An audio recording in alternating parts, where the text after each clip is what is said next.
বৃষ্টি ভেজা এক সন্ধ্যায় নাটকের শুটিং শেষে সবাই যখন স্টুডিও ছেড়ে চলে গেছে তখনও তিশা দাঁড়িয়েছিল ছাদের রেলিংয়ের পাশে। ফারহান হালকা ভেজা চুল নিয়ে ধীরে ধীরে কাছে আসে। ফারহান, তুই এখনো এখানে? বৃষ্টি তো নামছে। তিশা মৃদু হাসি দিয়ে, তুই জানিস ফারহান, এই শহরে তোকে ছাড়া কাউকে আপন মনে হয়নি কখনো। জানি আমরা বহু নাটকে একসাথে কাজ করেছি, ক্যামেরার সামনে কত রোম্যান্স করেছি, কিন্তু আমার অনুভূতিগুলো স্ক্রিপ্টে লেখা ছিল না। আমি তোকে ভালোবাসি, সত্যিকারের ভালোবাসা।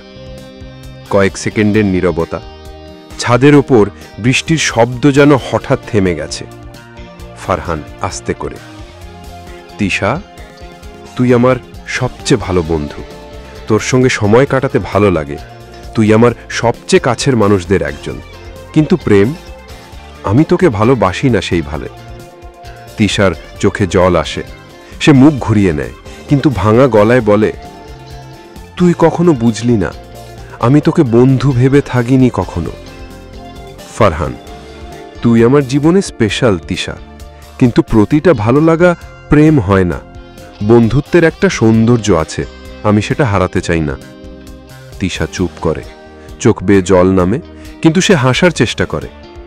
তিশা মৃদু হেসে, তাহলে থাক, তুই আমার ভালোবাসা না হোস, বন্ধু হোস আজীবন। বৃষ্টির শব্দ আবার ফিরে আসে, দুজনেই চুপচাপ দাঁড়িয়ে থাকে।